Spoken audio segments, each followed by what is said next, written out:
Hello everyone! Ayan, kumusta po sa inyong lahat? So for today's video ay tara at samahan niyo po ako magluto nitong ating napakasarap na meriendahan. Walang iba kundi itong ating Pinoy hot cake. Ayan, ako guys, na-miss namin yung ganitong luto at talagang hinahanap pa namin ito kung saan meron itong mga tindahan. Kaya lang inisip namin bakit hindi na lang kami magluto. So ayan na nga, kasi request ng aking anak na kambal. So meron po tayo dito nga dalawang itlog at gagamit din po tayo ng 2 cup ng all-purpose flour or harina. Tapos gagamit din tayo dito ng ating butter or star margarine. Tapos maglalagay din tayo dyan ng evap milk saka ng condensed milk. So hindi na tayo gagamit ng sugar kasi ang ilalagay natin ay condensed milk. So naglagay din tayo dyan ng food color para pampakulay at mag-color yellow itong ating, konti lang, isang drop lang ng food color.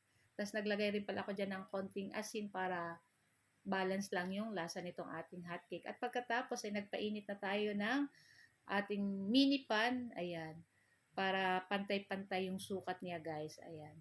So, naglagay lang tayo dyan ng konting mantika para hindi po dumikit. Ayan, tig-brush lang natin guys. So, hindi natin kailangan ng maraming mantika dito sa ating hot cake na lulutuin. So, madali lang naman po to guys, maluto. Ayan, lulutuin lang natin to ng side to side.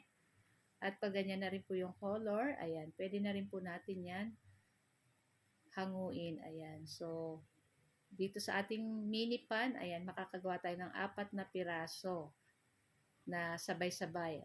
So, yun at pagkatapos ay naglagay pa tayo dyan ng ating iba pang lulutuin na hot cake. Ayan.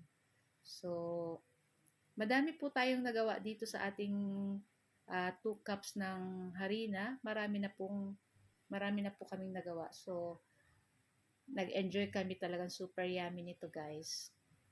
So, yun na nga at ito yung ating second batch. So, meron pa yung third batch, fourth batch. Hindi ko na guys matandaan. Basta madami po yung nagawa namin. So, yun na nga at syempre hindi mawawala dyan yung sugar at yung ating butter. So, kung may margarine po kayo, much better. Wala po kasi kayong margarine. So, dairy cream lang yun nandito sa amin. Pero okay na. Masarap naman po ang dairy cream. Ayan. So, ayan na nga at luto na rin po lahat itong ating hot cake. So, ayan na at naglagay na kami ng butter at inano na namin yan sa sugar. Ayan. So guys, ayan lang po ang aming video today at sana po ay nag-enjoy kayo. Huwag niyo po sanang kalimutan mag-like at mag-follow para palagi po kayong updated sa aming mga bagong video na i-upload. So shoutout po sa ating new followers. Ayan, welcome po sa aming page. Ayan, sa mga hindi pa po naka-follow, mag-follow na po kayo. And ayan, maraming salamat po sa ating mga star sender lagi na nagbibigay ng star sa Momshi entries. So guys, ito na po ang aming video today. Ayan, kain na. Siyempre, sasamahan natin yan ng mainit na kape. So guys, thank you for watching and see our next video again. Kain na. Happy tummy!